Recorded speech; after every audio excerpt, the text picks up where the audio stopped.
जीवम जीवम दवम जिनवरवसहेण जेण निदिष्टं देविन्दविन्दवन्दं वन्दे तं सर्वदा शिरसा वन्दे तं सर्वदा शिरसा।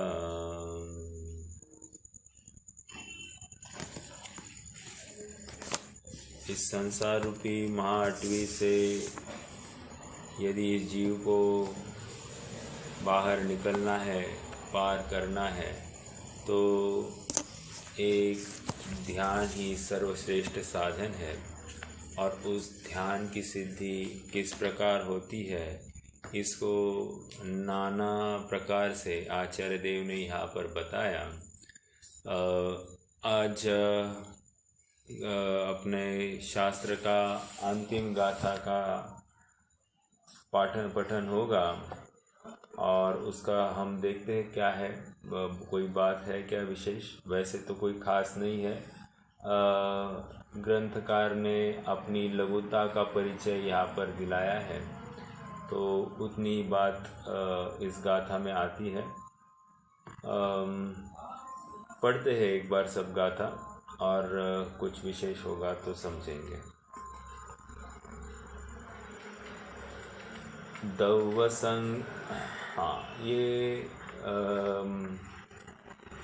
गाथा प्राकृत वाली गाथा छंद नहीं है, मतलब उस टोन में नहीं पढ़ना है, अलग टोन है इसका। दौवसंगः मीणं मुनिनाः दोष संचय चुदा सुदपुण्णा शोधयन्तु तणुसुत्तधरेण नेमिचंद मुनिना बणियम जम। एकदम नॉर्मल टोन में पढ़ने जैसी है। इसमें जो अन्य गाथाएं थी उस टोन में नहीं है ये। फिर से दौवसंगमिणं मुनिनाः दोष संचय चुदा सुदपुण्णा शोधयन्तु तणुसुत्तधरेण नेमिचंद मुनिना बणियम जम। देखिए क्या कह रहे हैं।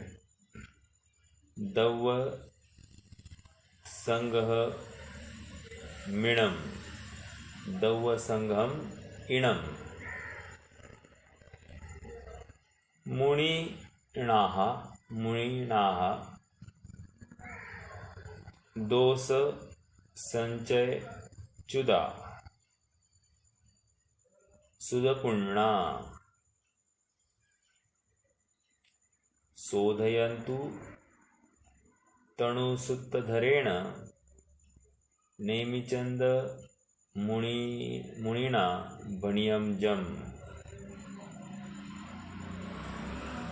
हमको परिचित है, जब अंतिम पर प्रशस्ति आती है या अंतिम छंद लिखने का अवसर आता है, तो ये ज्ञानी जीव इसमें अपना लघुता दिखाते हैं और इसमें हमारा कुछ कर्तव्य नहीं है, ऐसा कहकर जो कुछ हमें मुनि परंपरा या गुरु परंपरा से प्राप्त हुआ है वही लिखा गया है। और इसमें मात्र हमारा शुभ भाव यहाँ पर लगा है, लेकिन कार्य तो अपनी योग्यता से ही हो गया है। वहाँ पर वे योग्यता को प्रधान कारण कहकर हम वर्तमान जो पुरुषार्थ था उसको गौण कर कहते हैं। ठीक है। यहाँ पर भी दौव संगमिणम, पूरे शास्त्र में कहीं इस शास्त्र का नाम लिखा नहीं जो यहाँ पर 58वीं गाथा में लिखा है। द्रव्य संग्रह मीणम, अर्थात द्रव्य संग्रह इणम। एक मिनट,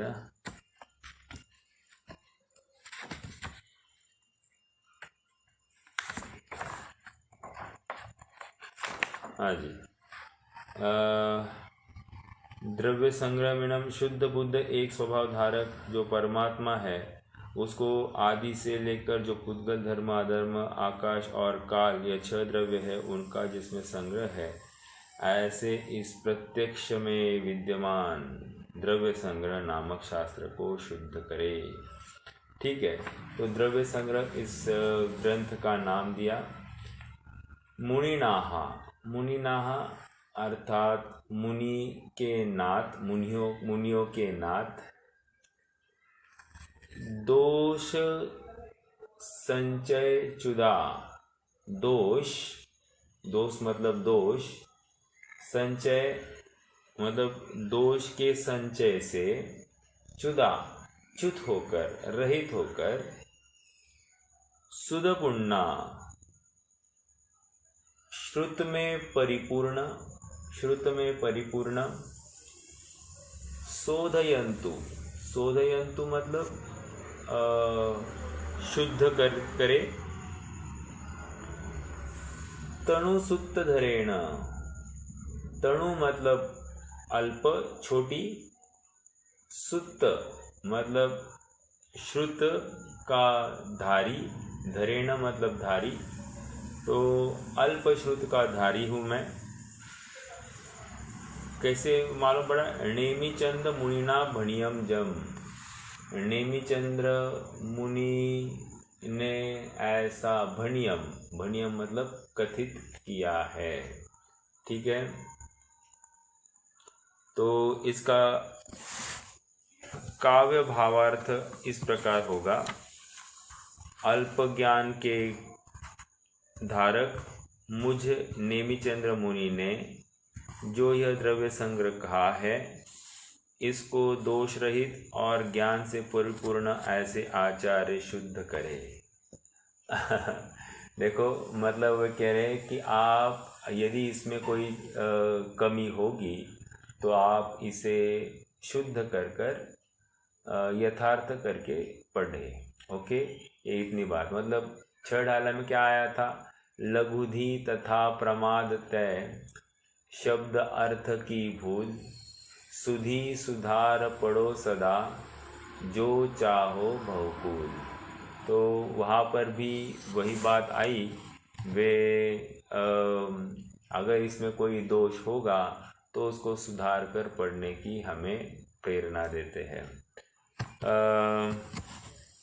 इसकी टीका में तो कोई विशेष बात नहीं है, थोड़ा सा पढ़ लेते हैं। व्याख्यार्थ देखो, शोधयन्तु शुद्ध करे, शुद्ध करने वाले कौन हैं? तो कह रहे हैं कि मुनिनाहा, मुनियों में प्रधान ऐसे आचार्य। कैसे है वे आचार्य? दोष संचय चुदा, दोष रहित, परमात्मा से भिन्न, लक्षण के धारक जो राग आदि दोष है उनके, तथा निर्दोष परमात्मा आदि तत्वों को के जानने में जो संशय विमय विभ्रम दोष से के संचय से रहित है।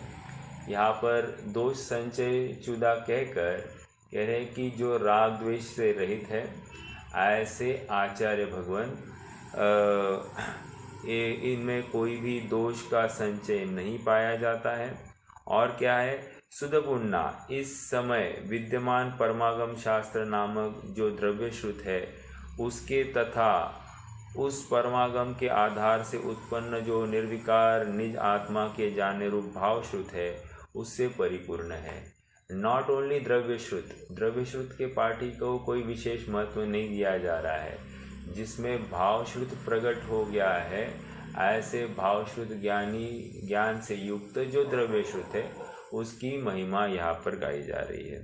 सुदपुण्णा दव संघमिणम, शुद्ध बुद्ध एक स्वभाव का धारक जो परमात्मा है उसको आदि से लेकर, जो ये शुद्ध बुद्ध कहकर क्या कह रहे? जीवम अजीवम दवम, वो जो वहाँ पर उन्होंने मंगलाचरण किया था, तो जीवम उस शब्द को लेकर उसको आदि से लेकर जो कोई निरूपण किया इन 58 गाथाओं में, तो वो कह रहे हैं शुद्ध बुद्ध एक स्वभाव का धारक जो परमात्मा है उसको आदि ले जो पुद्गल धर्म अधर्म आकाश और काल रूप 6 द्रव्य है उनका जिसमें संग्रह है, ऐसे इस प्रत्यक्ष में विद्यमान द्रव्य संग्रह नामक शास्त्र को शुद्ध करे। तो यहाँ पर उन्होंने आग्रह किया है, विनंती की है। ठीक है। और एक बात है, यहाँ पर उन्होंने स्वयं को नेमिचंद्र मुनि कहा है। तो वैसे मुनि कहो, आचार्य कहो, कोई बड़ी बात नहीं है, लेकिन उन्होंने नेमिचंद्र मुनि नाम से अपने स्वयं को घोषित किया है। अर्थात सम्यक दर्शन आदि, देखो नीचे पढ़िए, नेमिचंद्र मुनिना, श्री नेमिचंद्र सिद्धांति देव नामक मुनि ने, अर्थात सम्यक दर्शन आदि जो निश्चय और व्यवहार भेद से 5 प्रकार का आचार है, उस आचार सहित आचार्य ने, कैसे नेमिचंद्र आचार्य ने, तणुसुत्त धरेण, अल्पश्रुत ज्ञान के धारक ने, इस प्रकार क्रिया और कारकों का संबंध है। इस प्रकार ध्यान के उपसंहार रूप 3 गाथाओं रूप औद्धत्य के परिहार के लिए एक प्राकृत छंद से द्वितीय अंतराधिकार में तृतीय स्थल समाप्त हो गया। ये तीसरा अधिकार पूर्ण हो गया, ऐसा यहाँ पर बात आ गई। तो ये गाथा का हमारा समापन हो गया है। थोड़ा सा अगर हम इसकी विषय वस्तु देखना चाहे तो मेरा विकल्प था कि मंगलायतन वालों ने हमको एक क्वेश्चनर दिया है, तो वो क्वेश्चंस को हम थोड़ा सा रैपिडली अगर देखना चाहे तो एक बार उसको भी पढ़ लेंगे। 1-2 सेशंस लग सकते हैं, तो वो क्वेश्चंस भी देख लेते हैं और उसके पश्चात अपना पूरा ग्रंथ भी समाप्त हो जाएगा। उसमें कोई बिंदु होगा तो चर्चा करेंगे, नहीं तो ऑलमोस्ट हमने सब ले लिया है। फिर भी वो क्वेश्चंस भी एक बार देखते हैं तो काफ़ी कुछ क्लियर हो जाएगी बातें। ओके, ये अभी कौन सा ग्रंथ है? अभी मोक्ष मार्ग प्रकाशक लेने का विचार है, क्योंकि अगले एग्ज़ाम मोक्ष मार्ग प्रकाशक का होगा, तो उसी के माध्यम से अपन आगे बढ़ाएंगे। इसे पूरा आद्योपांत लेना है तो देखते हैं कैसा होता है फिर। सही है भैया। हाँ जी, मैं शेयर करता हूँ भैया, आप ये निकाल दीजिए तो मैं शेयर कर सकता हूँ।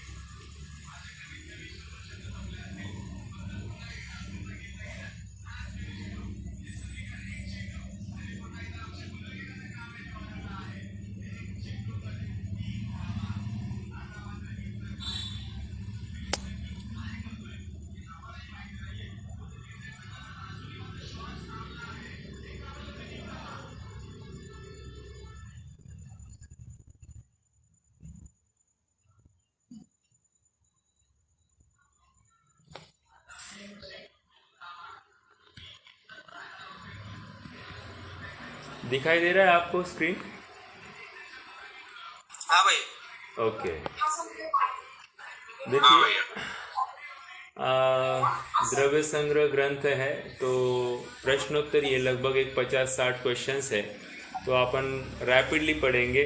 जो थोड़ा सा टफ होगा उसके ऊपर विचार करेंगे। द्रव्य संग्रह कौन से अनुयोग का ग्रंथ है? तो एकदम सरल बात है, ये द्रव्य अनुयोग का ग्रंथ है। कैसे समझा? तो क्योंकि इसमें जीव अजीव आदि 7 तत्वों की चर्चा है। ओके, दूसरा प्रश्न, द्रव्य संग्रह ग्रंथ की, हाँ बोलिए। क्वेश्चनर नहीं दिख रहा है आपको? क्वेश्चनर तो नहीं दिख रहा है। ये क्वेश्चन आंसर्स है, क्वेश्चनर मतलब क्वेश्चन आंसर्स है। नहीं दिख नहीं रहा, बस सिर्फ दिख रहा है हमें तो दिख रहा है। अच्छा कैसे करें फिर? आप कैसे देख पाओगे? उन्होंने गलत पिन किया भैया, वो पिन करना पड़ेगा आपको। उन्होंने अच्छा पिन किया है क्या? पिन दूसरी जगह किया, उन्होंने पिन किया, वो उस पे तो आएगा। वो सबको व्यू करके जिस जो चाहिए वो पिन करना पड़ता है। अरे वो तो सब जानते भैया, हमको मुझे नहीं मालूम। ठीक है। उन्होंने नहीं किया ना। अच्छा अच्छा अच्छा, ठीक है। दूसरा प्रश्न, द्रव्य संग्रह ग्रंथ के लेखक कौन है?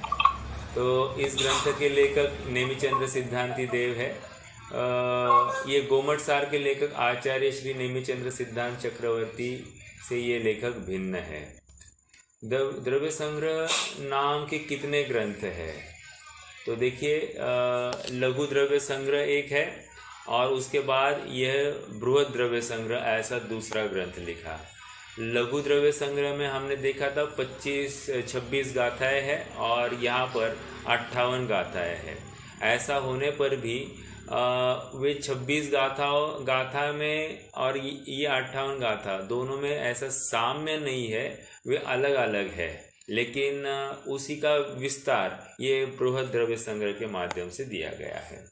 यही ग्रंथ में आगे जो लिखा है ना, लघु द्रव्य संग्रह, हाँ आगे है ये ग्रंथ के है ना ये बाद में तो वही क्या वो लघु द्रव्य संग्रह बराबर वे 26 गाथाएं हैं। 22 गाथाएं कितनी? 22 नहीं, ज्यादा होनी चाहिए, 26 होनी चाहिए। हाँ 25 है, 25 नॉट 22, 25 है। 25 है भाई। हाँ बराबर 25। और देखो 25वीं गाथा के अंत में उन्होंने लिखा है सोमच्छलेन रैया। तो सोम नामक श्रेष्ठी के निमित्त से ये ग्रंथ लिखा गया। अभी देखो द्रव्य संग्रह नाम के कितने ग्रंथ हो गया? द्रव्य संग्रह ग्रंथ में कौन से छंद का प्रयोग है? तो यहाँ पर गाथा छंद का प्रयोग है।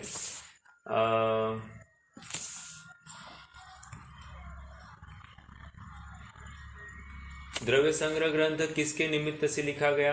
तो अभी हमने जस्ट पढ़ा कि सोम नामक राज सेठ के निमित्त से द्रव्य संग्रह ग्रंथ लिखा गया। छठा प्रश्न, द्रव्य संग्रह समयसार तथा तत्वार्थ सूत्र में क्या समानता तथा विशेषता है? अब समानता ये है कि तीनों द्रव्यानियों के ग्रंथ है, ओके। और विशेषता ये है कि तत्वार्थ सूत्र आगम शैली में लिखा गया है। समयसार यह दृष्टि प्रधान ग्रंथ है और द्रव्य संग्रह यह ज्ञान प्रधान ग्रंथ है। दृष्टि प्रधान मतलब क्या है कि यहाँ पर दृष्टि के विषयभूत पदार्थ को भी बार बार हाईलाइट किया जाता है, और ज्ञान प्रदान में ऐसा नहीं होता है, पूरी समर्पक ऐसी चर्चा पाई जाती है, ओके। हाँ बोलिए। ज्ञान प्रदान ही आएगा ना? ऐसा देखा जाए तो वो ज्ञान प्रदान है ही, लेकिन उसको आगम का इसलिए कह रहे हैं क्योंकि वहाँ पर 6 द्रव्य की चर्चा पाई जा रही है। मतलब नॉट ओनली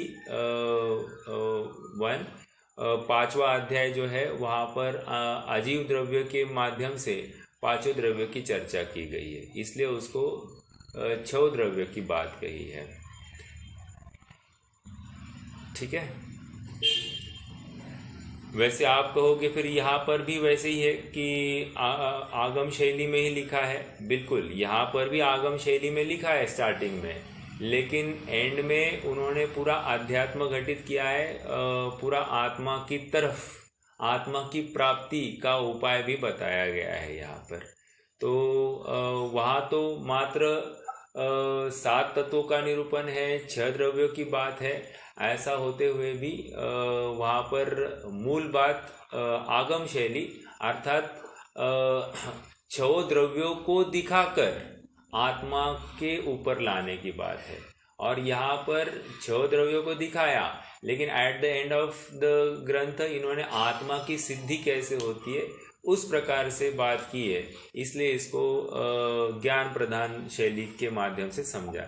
अगर ये अंतिम ये नहीं होता तो फिर उसमें अपन ले सकते थे बात, ठीक है। यही स्केल लगाए तो इष्टोपदेश उसमें भी ऐसा ही है ना कि आखिरी में अध्यात्म लिखा है।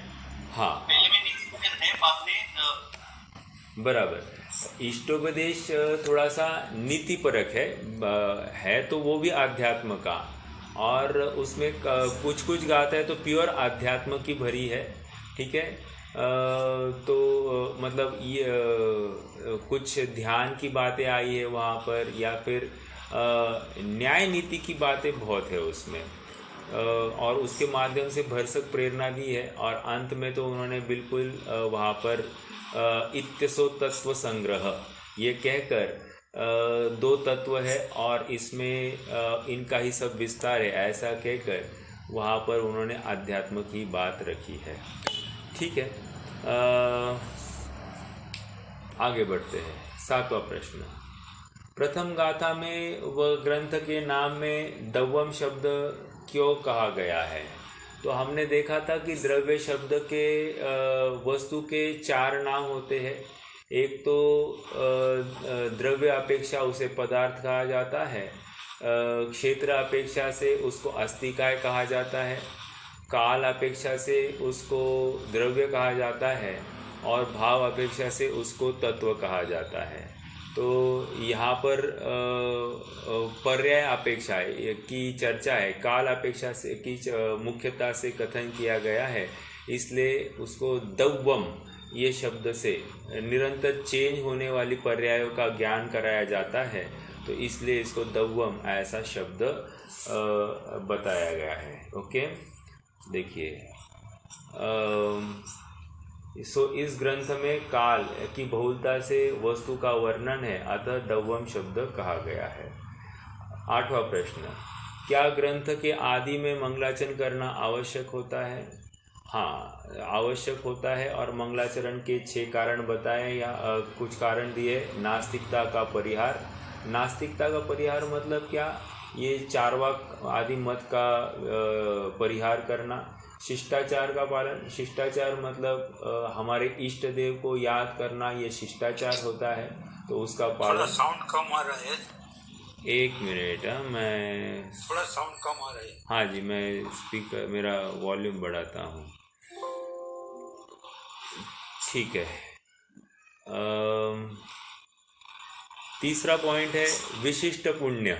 विशिष्ट पुण्य का अर्चन हो, ये विशेष बात है। शास्त्र की निर्विघ्न समाप्ति हो, कृतज्ञता का विकास, और निरहंकारता की सूचना, ग्रंथ की प्रामाणिकता, और ग्रंथ पढ़ने सुनने वाले की श्रद्धा की वृद्धि आदि। ये मंगलाचरण के कुछ बिंदु है, क्यों किया जाता है।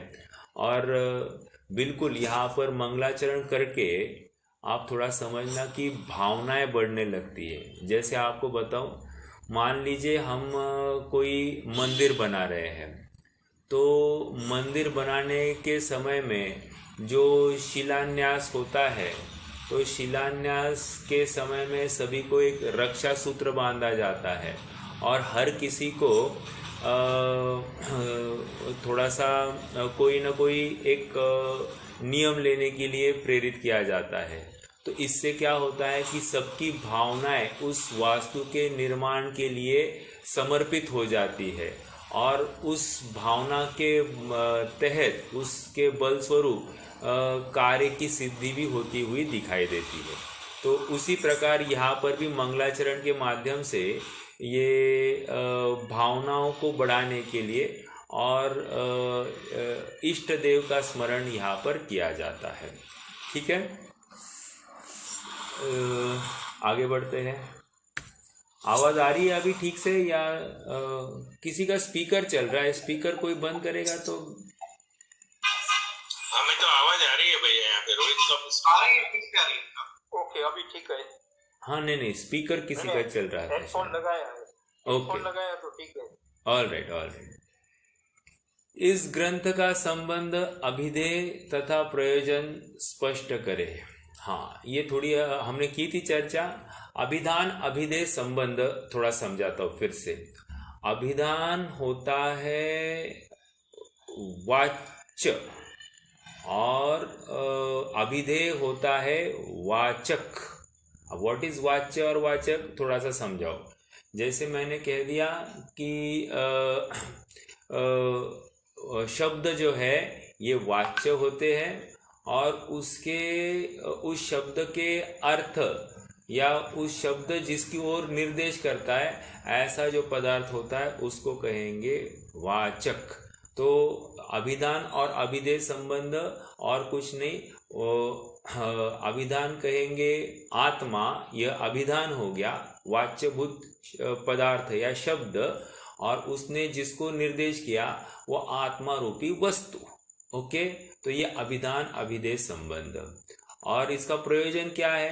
प्रयोजन एक ही है कि सुखामृत के रस स्वादन रूप स्वसंवेदन ज्ञान वह इस ज्ञान ग्रंथ का प्रयोजन है। अर्थात इस जीव को अपने शुद्धात्मा की प्राप्ति हो, जो अत्यंत सुख रूपी अमृत से भरा पड़ा है, उसका स्वसंवेदन ज्ञान इस जीव को हो, इस ग्रंथ का प्रयोजन उतना ही है। ठीक है। परम निश्चय से उस स्वसंवेदन ज्ञान के फल रूप केवल ज्ञानादि अनंत गुण के साथ अविनाभावी निजात्म उपादान सिद्धि अनंत सुख की प्राप्ति वह इस ग्रंथ का प्रयोजन। ठीक है। तो प्रयोजन देखो, कोई भी ग्रंथ लिखते हैं तो मंगलाचरण भी होता है, और हम क्यों लिख रहे हैं ये ग्रंथ ये भी समझाया जाता है। तो प्रयोजन देखो, जैसे आप रत्नकण श्रावकाचार लीजिए, तो वहाँ पर देशयामी समीचीनम, क्या है वो? देशयामी समीचीनम धर्मम कर्म निबर्हनम।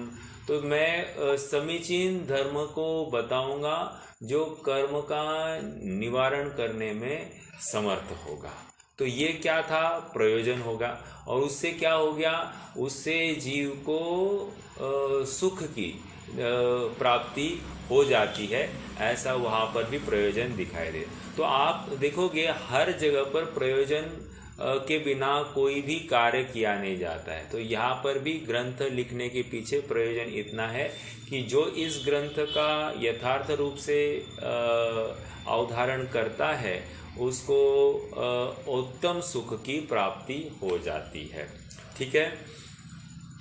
अब यहाँ से थोड़ा सा ग्रंथ प्रारंभ हो रहा है। सबसे पहले उन्होंने जीव को कैसे उपयोग वाला है यह प्रश्न किया है। ठीक है। प्रश्न ये क्यों किया है? क्योंकि आप अगर 5 भाव आपने पढ़े हैं तो उसमें जीव के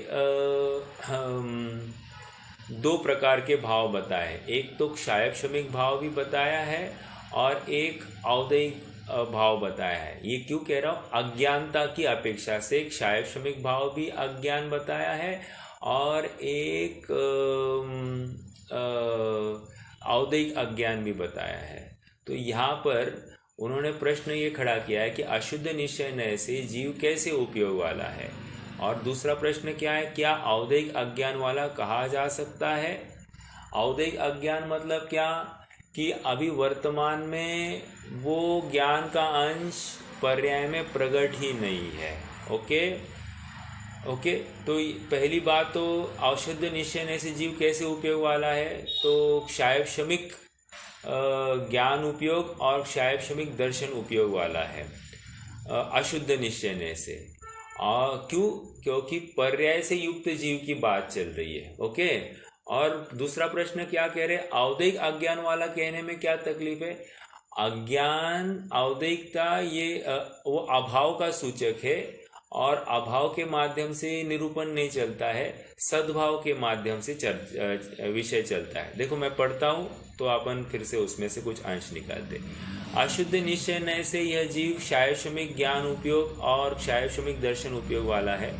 औदैहिक अज्ञान ज्ञान के अभाव को कहते हैं। यद्यपि ज्ञान का सर्वथा अभाव कभी नहीं होता, तथापि कम अधिक विकास वाला ज्ञान तो रह ही सकता है।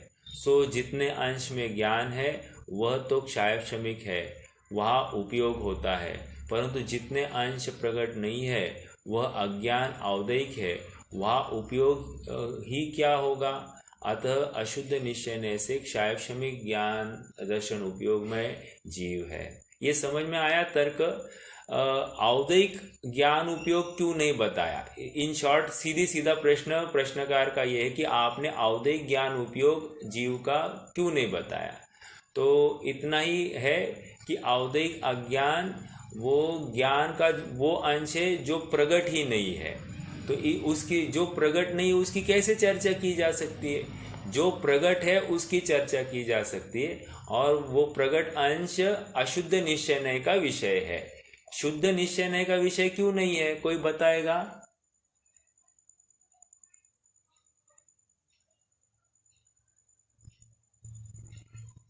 भैया ज्ञान पूरा नहीं है ना, पूरा पूरा ज्ञान निश्चय नहीं आएगा ना, पूरी ज्ञान नहीं है ना। हाँ, एक दो आंसर आ सकते, एक तो स्वभाव अपेक्षा और एक तो पूर्ण शुद्ध पर्याय की अपेक्षा। तो अभी सांसारिक जीव के छद्मस्त अवस्था में ज्ञान की पूर्णता नहीं है, तो वहाँ पर क्षयोक्षम पाया जाता है। ओके, एक आंसर तो ये है।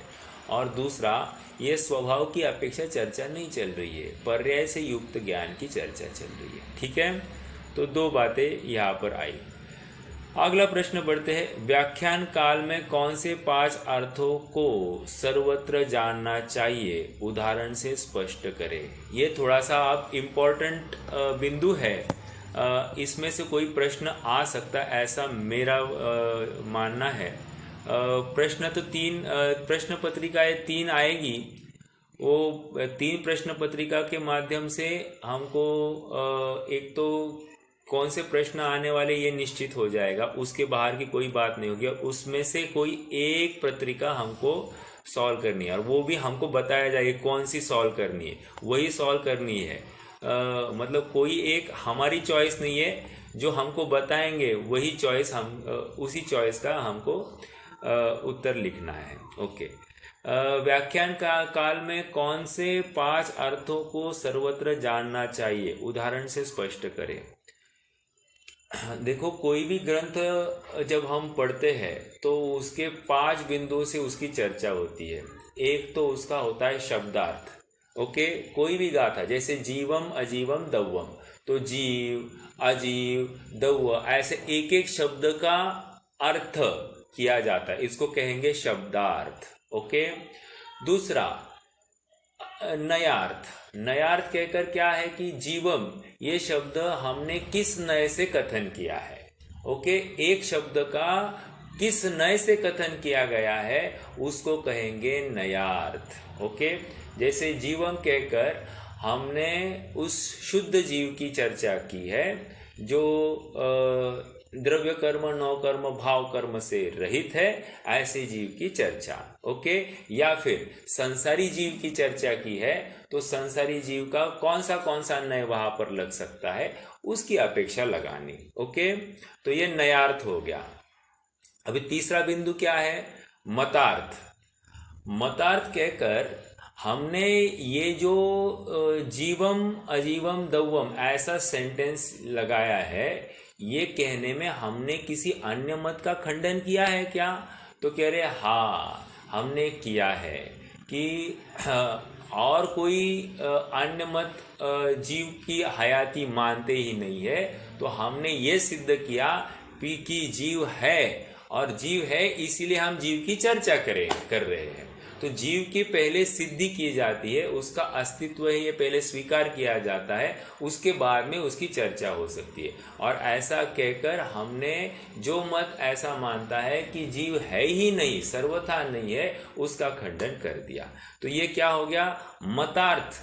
मतलब अन्य मत जो हम इस मत से भिन्न है, विपरीत है, उसका खंडन करने के लिए भी इन शास्त्रों का व्याख्यान चलता है। तो पहला पॉइंट क्या हो गया, शब्दार्थ, शब्दों का अर्थ जानना। फिर उसमें नयार्थ, कौन से नए से कथन किया है ये भी समझना, मतलब चरणानियोग के माध्यम से चर्चा हो रही है या द्रव्यानियोग के माध्यम से चर्चा हो रही है, तो कौन सा नय यहाँ पर लग रहा है इसका भी ज्ञान हमको होना चाहिए, क्योंकि एक ही बात के अनेक अनेक पहलू हो सकते हैं, तो हमको हर पहलू का ज्ञान होना। तीसरा पॉइंट क्या था, मतार्थ। अन्य मत का खंडन करने के लिए मतार्थ से भी व्याख्यान को समझना चाहिए। फिर है आगमार्थ। समग्र गाथा का अर्थ क्या निकल रहा है इसको हम आगमार्थ में लेंगे। और आगमार्थ और फिर सॉरी आगमार्थ का अर्थ अलग है, sorry I am very sorry, ये भावार्थ में जाएगा। समग्र गाथा का अर्थ क्या लेना, वो भावार्थ में लेना, और आगमार्थ में ये ऐसी की ऐसी बात अन्य किसी आगम में, अन्य किसी आगम ग्रंथ में, मतलब अपने जैनियों के ही आगम ग्रंथ में कहीं आई है क्या, तो उसके साथ कोरिलेट करना, तो ये हो गया आगमार्थ। ओके, जैसे हमने बीच में तत्वार सूत्र के आधार से काफी मैच करने की कोशिश की, तो ये क्या था, आगमार्थ था। ओके, तो ऐसा हर जगह पर लगाना। या फिर हम रत्नकरण शावकाचार पढ़ रहे हैं तो वहां पर अतिचार और तत्वार सूत्र के अतिचार, इनका हम कोरिलेशन देखते हैं कि नहीं देखते, तो ये क्या होता है, ये आगमार्थ होता है। दोनों की समीक्षक या तुलनात्मक अभ्यास जो किया जाता है, इसको आगमार्थ कहते हैं। ये क्यों किया जाता है कि इनकी विवक्षा और उनकी विवक्षा में कुछ अंतर है या समानता है, इसका ज्ञान करने के लिए। ओके, तो ये आगमार्थ। तो ये इतना सब करके क्या होता है, हमको विषय की गहरी पकड़ हो जाती है और हमारा स्वाध्याय भी पुष्ट हो जाता है। ओके, तो ये 5 बातों के माध्यम से कोई भी व्याख्यान या कोई भी जिन वचन को समझना चाहिए। शब्दार्थ, नयार्थ, मतार्थ, आगमार्थ और भावार्थ। ओके, आइए अब एग्जाम्पल दे रहे तो एग्जाम्पल भी देखते हैं अपन। उदाहरण के रूप में द्रव्य संग्रह की द्वितीय गाथा में से एक पद को विचारते हैं। गाथा इस प्रकार है, जीवो उवो गमो अमुत्तिकत्ता सदेह परिमाणो भोक्ता संसारत्थो सिद्धो सो विश्व सो ढगई। तो इसमें 9 पद के माध्यम से चर्चा आई है, जीव के विशेषण लगाए हैं 9। तो उन्होंने पहला पद ले लिया जीवो। ओके, अब देखो जीवो इस पद का विचार कर रहे हैं, उसका शब्दार्थ लगाना। शब्दार्थ क्या है, जो जीता है वह जीव है, ये हो गया शब्दार्थ, वेरी इजी। अब आगे, अब नयार्थ में आ जाइए। नयार्थ में क्या है, कितने नए लगते हैं जीवो कहकर हमने कौन से नए से हमने इसको जीव समझाया। देखो, शुद्ध निश्चय नए से, आदि मध्य अंत रहित, स्वपर प्रकाशक, अविनाशी, निरुपाधि, शुद्ध चैतन्य जिसका लक्षण है, ऐसे निश्चय प्राण से जीता है। ये कौन सा हो गया, ये 8वां नय हो गया, शुद्ध निश्चय नय। अब अशुद्ध नय से अनादि कर्म बंध के वश अशुद्ध द्रव्य प्राणों और भाव प्राणों से जीता है, अतः वह जीव है, ये अशुद्ध निश्चय नय लग गया। तो ये नयार्थ का चर्चा हो गई। समझ में आया क्या, शुद्ध निश्चय नय से भी जीव की बात हम समझ सकते हैं और अशुद्ध निश्चय नय से भी जीव की बात समझ सकते हैं। अर्थात जीव संसारी और मुक्त ऐसे 2 है, या फिर यू प्रकार ले लीजिए कि स्वभाव और पर्याय सापेक्ष ऐसे 2 जीवों की चर्चा करें। जो त्रिकाल स्वभाव सब में समान रूप से पाया जाता है वो शुद्ध निश्चय नय वाला जीव कहेंगे, और अशुद्ध निश्चय नय से वर्तमान पर्याय से युक्त जो जीव है उसको अशुद्ध निश्चय नय में लिया गया है। हाँ, फिर यहाँ पर संसारी जीव की चर्चा समझेंगे।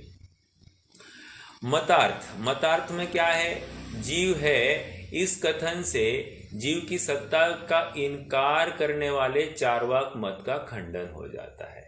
बस हमने जीवो ऐसा कहकर चार्वाक मत जीव की सत्ता को स्वीकार नहीं करता। क्यों, चार्वाक मत क्या मानता है कि ये 5 महाभूतों के मिलकर ये जीव की उत्पत्ति होती है, तो वो जीव का स्वतंत्र अस्तित्व नहीं मानता है। वो मिट्टी, पानी, हवा, वनस्पति और क्या है, अग्नि, इन 5 के मिश्रण से वो जीव की उत्पत्ति मानता है। तो इसका मोक्षमय प्रकाशक में बहुत अच्छा खंडन किया। तो कह रहे हैं कि हमने देखो अग्नि लगाई है, एक मिट्टी का बर्तन है, मिट्टी के बर्तन में हमने कोई सब्जी पका रहे हैं, उसमें पानी भी डाला है और हवा भी है ही है, तो इसका मतलब इसमें से जीव की उत्पत्ति करके दिखाओ। तो वहाँ पर तो जीव की उत्पत्ति का इनकार होता है, और आप तो कहते हैं कि पंच महाभूतों के मिलने से जीव की उत्पत्ति होती है, तो ये बात विसंगत है। तो ये मतार्थ की बात आ गई। आगमार्थ, आत्मा अनादि। अभी आगमार्थ क्या कह रहे हैं, अन्य किसी ग्रंथ में इसका कोई रेफरेंस है क्या? देखो, आत्मा अनादि से बंधा हुआ है, अनाई संबंधे च, ऐसा तत्वार्थ सूत्र के दूसरे अध्याय का 41वां सूत्र है, अनादि संबंधे च। और गोमटसार कर्मकांड में भी जीवंगाणम अनाई संबंधो, ऐसी गाथा है। तो जीव और पुद्गल का अनादि से संबंध है, ऐसी वहाँ की मेरे ख्याल से दूसरी ही गाथा है, तो गोमटसार कर्मकांड में। तो वहाँ का एक रेफरेंस दिया, तो जीव है, जीव की स्वीकृति यहाँ पर कराई, तो वो आगमार्थ हो गया। और भावार्थ क्या है, शुद्ध नयाश्रित जीव स्वरूप उपादेय है और अन्य सभी है, इस प्रकार हे उपादेय से भावार्थ है। तो यहाँ पर भावार्थ भी समझ लिया। तो ये 5 बिंदुओं के माध्यम से कोई भी व्याख्यान समझा जाता है, तभी जाकर हमने उस विषय को अच्छे से ग्रहण किया है, ऐसा समझा जाएगा। ओके, अब आगे बढ़ते हैं।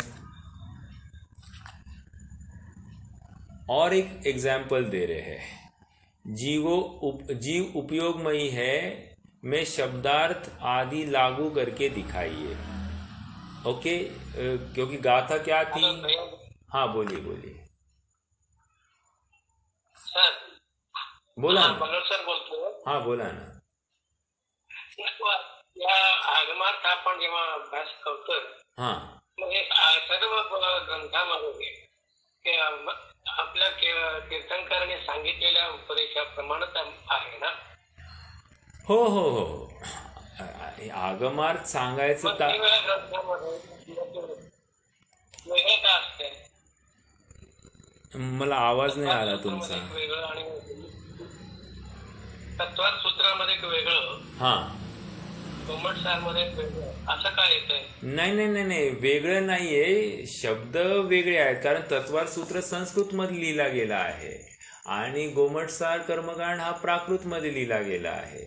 तर दोघांचे शब्द रचना वेगवेगळी असणार, पण त्याचा भाव तर एकच आहे ना सर. दोघांचा भाव एकच आहे की जीव आणि कर्माचा अनादि संबंध आहे. दोघांचं तेच अनाई संबंध, तिथं पण वरती अनादि संबंधेच. तर दोघांचा अर्थ एकच आहे की जीव आणि कर्म ह्यांचं अनादिपासनं संबंध आहे. ह्याचा अर्थ काय?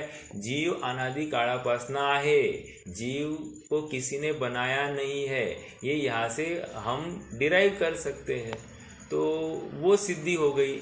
और जीव है, ये वही गाथा में जीवो कहकर जीव है, जीव था और जीव रहेगा, इसकी सिद्धि करना चाह रहे. तो ये आगमार्थ के माध्यम से अन्य जगह पर भी ऐसा ही समझाया गया है, इतनी ही बात आती है. वहाँ पर कोई डिफरेंस नहीं है, शब्दों में फर्क हो सकता है लेकिन भाव में कोई फर्क नहीं है. तो आगमार्थ में मात्र भावों की एकता देखनी है, शब्द की एक रूपता नहीं देखनी है. ओके, असंच मला अशी आली होती. अहिंसाच्या अहिंसेचा विस्तार वेगळा, सिद्धी अहिंसेचा विस्तार वेगळा. बरोबर. अहिंसेच्या वरती आपण जर केवलीनं सांगितले हे सगळं स्टेटमेंट असतील, सगळ्यांमध्ये सगळ्याच पाहिजेत ना. हा, बरोबर आहे. सी देखीए, वेगवेगळ्या म्हणजे अहिंसा अभ्यास करण्यासाठी एक पुस्तक वाचल्यानंतर तो त्याच्यामध्ये खूप झालं पाहिजे. प्रत्येक एवढ्या वेगवेगळ्या ग्रंथामध्ये वेगळं काय आहे? हाँ, बराबर है, आपका सोचना ठीक है. देखो, मैं आपको इसका एक दूसरे एंगल से, आपका ये कहना है कि एक शास्त्र में मान लो हम अहिंसा की चर्चा करें, तो पुरुषार्थ सिद्धि उपाय में अहिंसा का विवेचन अलग प्रकार से किया है, और मान लो रत्नकरण शावकाचार्य में अहिंसा का विवेचन अलग प्रकार से किया है. ऊपरी रूप से हमको लगता है कि अलग प्रकार से किया है, बिल्कुल अंतर नहीं है, दोनों का भाव एक ही है कि वहाँ पर अहिंसा मतलब वहाँ पर परद्रव्य में जो कोई रक्षण का भाव है उसको अहिंसा कहा जाएगा।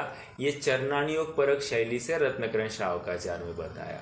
लेकिन पुरुषार्थ सिद्धि उपाय में अहिंसा का स्वरूप आध्यात्म परक बताया कि परद्रव्य तो छोड़ो, परद्रव्य की रक्षा ये जीव कर ही नहीं सकता है। जीव का उपयोग आत्मा से च्युत हो गया, यही हिंसा है। तो उन्होंने वहाँ पर पूरा अध्यात्म परक कथन किया है तो चरणानियोग का ग्रंथ, लेकिन वहाँ पर उन्होंने अध्यात्म परक कथन किया है उसमें। तो ऐसी शैली आचार्यों की चलती है, तो उसमें कोई विरोध नहीं है। प्रत्येक आचार्य की अपनी अपनी एक विशिष्ट शैली होती है, उसके हिसाब से वो कहते हैं। दूसरा मैं बिंदु आपको एक छोटा सा एक उदाहरण देता हूँ। मैं हमेशा यही उदाहरण देता हूँ। मान लीजिए मैं रामायण लिख रहा हूँ और आप भी रामायण ही लिख रहे हैं। क्या ये ज़रूरी है कि मैं जो रामायण लिखूंगा और आप जो रामायण लिखोगे दोनों सेम टू सेम होंगे? मात्र उसमें पात्र सेम होंगे, लेकिन मेरे डायलॉग्स अलग होंगे, आपके डायलॉग्स अलग होंगे। क्या इसका मतलब है कि और सिचुएशंस भी सेम होगी, लेकिन मेरे डायलॉग अलग होंगे, आपके डायलॉग अलग होंगे? तो ये ऐसा बिल्कुल संभव है कि थोड़े उसमें वाक्य रचना अलग हो सकती है, लेकिन भाव कुछ अंतर नहीं है। वहाँ पर सिचुएशंस भी वही है, पात्र भी वही है, मात्र डायलॉग्स अलग अलग पाए जाएंगे। देखो मैं आपको और बताऊँ, जैसे अभी राम का ही अपन रामायण की चर्चा कर रहे हैं ना। जैसे अभी मैं एक प्रश्न खड़ा करता हूँ। राम ने जो ये खड़ा किया वहाँ पर अग्नि परीक्षा की, तो प्रश्न खड़ा किया लोगों ने कि राम ने अग्नि परीक्षा आज इतने साल के बाद में क्यों की, पहले क्यों नहीं की? ये प्रश्न खड़ा किया जाता है। दूसरा कोई तर्क देगा कि राम ने अग्नि परीक्षा उस दिन अगर की होती, अच्छा हुआ राम ने अग्नि परीक्षा उस दिन नहीं की। क्यों? क्योंकि अगर अग्नि परीक्षा उस दिन की होती तो सभी स्त्रियां आकर कहती कि अग्नि परीक्षा करो, हम भी निर्दोष हैं, हम भी निर्दोष हैं, और किसकी अग्नि परीक्षा करते बैठेंगे। तो कहने की बात इतनी है कि ये लिखने वाला अपनी तरफ से तर्क देते जाता है। हमको तो लेखक का अभिप्राय समझने की बात है, बाकी भाव उसमें से एक ही निकलना चाहिए, और अगर वो भाव में कुछ फर्क नहीं है तो कोई विरोध नहीं आना चाहिए हमें। ओके, हाँ जी, आगे बढ़ते हैं। अभी दूसरा और एक बिंदु यहाँ पर खड़ा किया है, और एक पद को एग्जाम्पल के रूप में समझाया जा रहा है। क्या मैं, हाँ जी, जीव उपयोगमयी है, मैं शब्दार्थ आदि लागू करके दिखाइए। शब्दार्थ आदि मतलब शब्दार्थ, नयार्थ, मतार्थ, आगमार्थ और भावार्थ, ये पांचों लागू करके दिखाएंगे। जीव उपयोगमयी है, तो उपयोगमयी के ऊपर अभी चर्चा चलेगी। उवओगमो के शब्दार्थ आदि निम्न प्रकार है। शब्दार्थ क्या है? जीव उपयोगमयी है, ये हो गया शब्दार्थ। उपयोग मतलब जानन देखन वाला जो उपयोग स्वभाव है, वो जीव का विशेष लक्षण है। ओके, आगे नयार्थ क्या है? यद्यपि शुद्ध द्रव्यार्थिक नय से सकल विमल सर्वथा निर्मल केवल ज्ञान दर्शन रूप उपयोगमय है, तो भी अशुद्ध नय से क्षायक्षमिक ज्ञान और दर्शन से रचित होने से ज्ञान दर्शन रूप उपयोगमय है। ये क्या हो गया? नयार्थ। मतलब दो नय घटित किए, एक तो शुद्ध द्रव्यार्थिक नय और एक अशुद्ध नय। ओके, शुद्ध द्रव्यार्थिक नय में क्या है कि वहाँ पर निर्मल पर्याय को उन्होंने खड़ा करके दिखाया है। ओके, और दूसरा क्या है? अशुद्ध उपयोग वाला क्षायक्षमिक वाली पर्याय को यहाँ पर खड़ा करके दिखाया। तो ऐसे दो नयार्थ घटित करके दिखाए। फिर मतार्थ में क्या लेंगे? नैयायिक लोग जीव को मतलब कौन से मत का खंडन कर रहे हैं? नैयायिक लोग जीव को ज्ञान दर्शन स्वरूप नहीं मानते हैं, ऐसा अन्य मतियों का खंडन हो गया। क्यों? हमने यहाँ पर उपयोगमय कहकर जानन देखन वाला है ऐसा सिद्ध किया कि वे ऐसा मानते हैं कि गुण और गुणी अलग है। मतलब गुणी मतलब आत्मा और गुण मतलब ज्ञान। कह रहे ज्ञान अलग है और आत्मा अलग है, और ज्ञान को किसी समवाय नामक पदार्थ से आत्मा से जोड़ा गया तो फिर आत्मा जानने देखने लग गया, ऐसा उनका मानना है। और हमारा कहना ये है कि गुण और गुणी का तादात्म्य संबंध है, वो भिन्न भिन्न नहीं रहते। जहाँ जहाँ ज्ञान वहाँ वहाँ आत्मा, जहाँ आत्मा नहीं वहाँ ज्ञान भी नहीं। ये ऐसा तादात्म्य संबंध है, और ऐसा तादात्म्य संबंध वहाँ पर ये नैयायिक लोग नहीं मानते हैं। और हमने ये जो उपयोगमयी कहकर नैयायिक मत का खंडन कर दिया। समझ में आया? ये मतार्थ हो गया। देखो कितनी गहराई से बात है।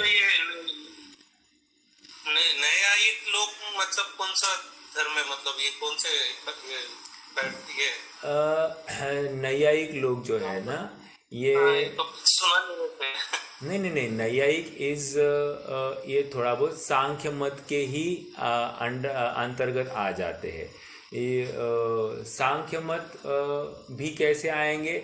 अद्वैत ब्रह्म वाले जो है उसकी थोड़े से एक 4-5 भेद है, उसी के अंतर्गत आ जाते हैं। ठीक है। ये अभी मोक्ष मार्ग प्रकाशक अपना 5वां अध्याय चलेगा तो उसमें अपन विस्तार से इसकी चर्चा करने वाले हैं। तो ये ब्रह्म कुमारी वगैरह वो लोग देखे लोग? हाँ, ब्रह्म कुमारी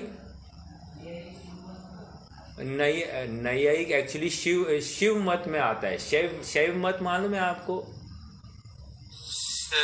नाम सुना है बट आई डोंट नो। हाँ, शैव मतलब शिव को मानने वाले शैव मत, ऐसा है। वो थोड़ा बहुत उनका ये ब्रह्म कुमारी आदि जैसा ही होता है, लेकिन ब्रह्म कुमारी थोड़ा सा अध्यात्म परक ये बात करते हैं। लेकिन शैव मत वाले वो शिव को ही सब करता धरता सब मानते हैं। थोड़ी सी उनकी मान्यता में अंतर है, इसलिए मतांतर खड़े हो रहे हैं। ओके, हाँ जी। तो ये कहा, हाँ, मतार्थ की बात हो गई। आगमार्थ क्या है? तत्वार्थ सूत्र के दूसरे अध्याय का 8वां सूत्र, उपयोगो लक्षणम, है ना? या फिर छढ़ाला, चेतन को है उपयोग रूप, है ना? चेतन को है उपयोग रूप कहकर क्या कह रहे हैं? ये वहां पर भी उपयोग लक्षण वाला यह चेतन है या जीव है। ठीक है। और भावार्थ क्या है? सहज शुद्ध निर्विकार परमानंद जिसका एक लक्षण है, ऐसा जो साक्षात उपादेय भूत अक्षय सुख, उसका उपादान कारण होने से केवल ज्ञान और केवल दर्शन ये दोनों उपादेय है। मतलब यहाँ पर केवल ज्ञान और केवल दर्शन को ही उपादेय माना गया है। ओके, तो इस प्रकार इन्होंने क्या किया? उपयोग इस शब्द के माध्यम से उन्हें शब्दार्थ आदि घटित करके दिखाया। और एक वे अगली इसमें और एक उदाहरण ले रहे, अमुत्ति। अभी अमुत्ति के ऊपर, इस शब्द के ऊपर शब्दार्थ आदि घटित करके दिखाएंगे। ओके, आइए ये भी देखते हैं। मैंने एक शेयर किया था, आपने पीडीएफ शेयर किया था, उसमें हमने मात्र किस मत एक विशेषण किस मत का खंडन हुआ है, हमने वो नयार्थ लिखा था। बाकी हमने शब्दार्थ था क्या मुझे नहीं याद, लेकिन हाँ मात्र नयार्थ था और मतार्थ था। तो वहाँ पर कौन से मत का खंडन किया है वो बात उसमें लिखी गई थी। आपने कभी रेफर किया क्या उसको? आगमार्थ भी किया था भैया उसमें। हाँ, आगमार्थ भी किया था, राइट।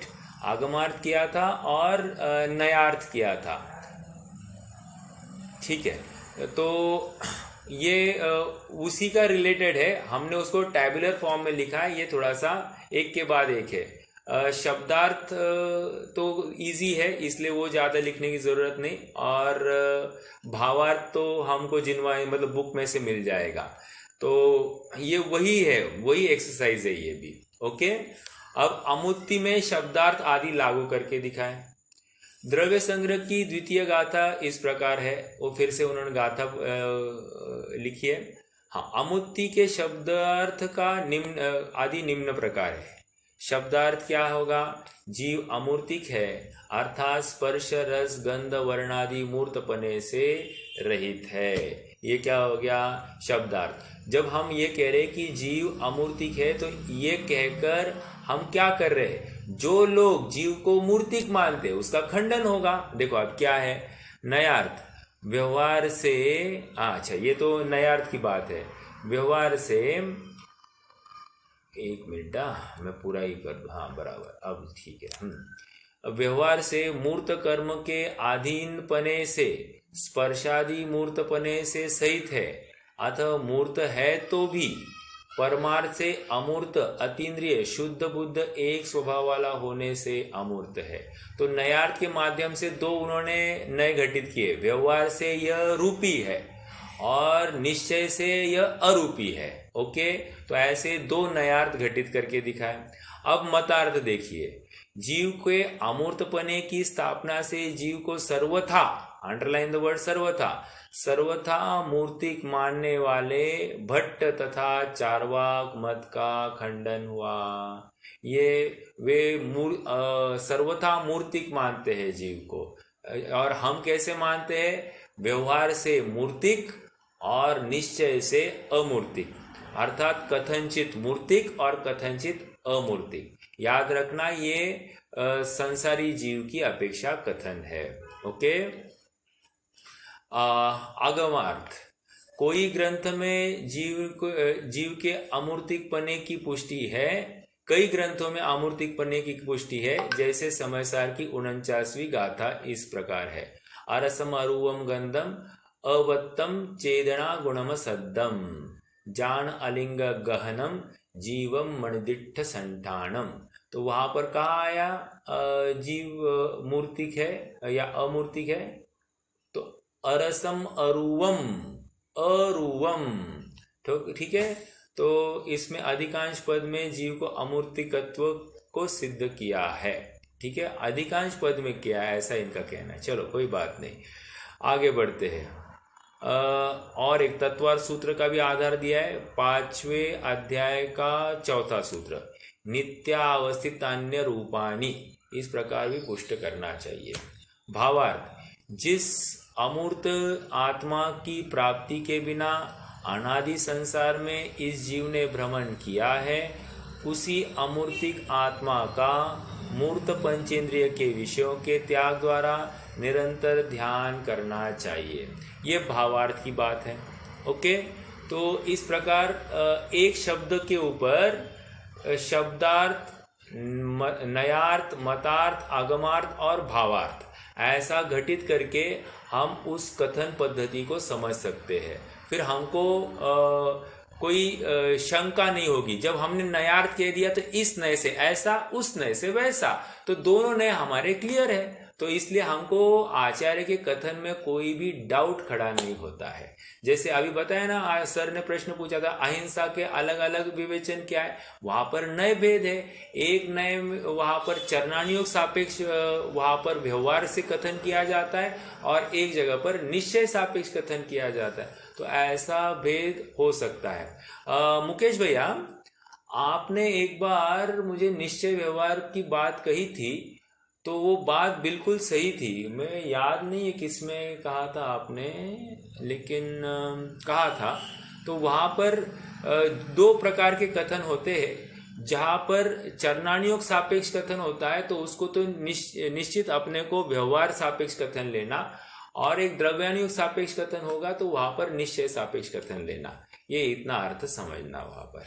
ठीक है, तो हमारे आज 13 प्रश्न हो गए हैं। अब हम और थोड़ा सा आगे कल से बढ़ा देंगे, तो ये 2 दिनों में लगभग हो जाएगा हमारा विषय।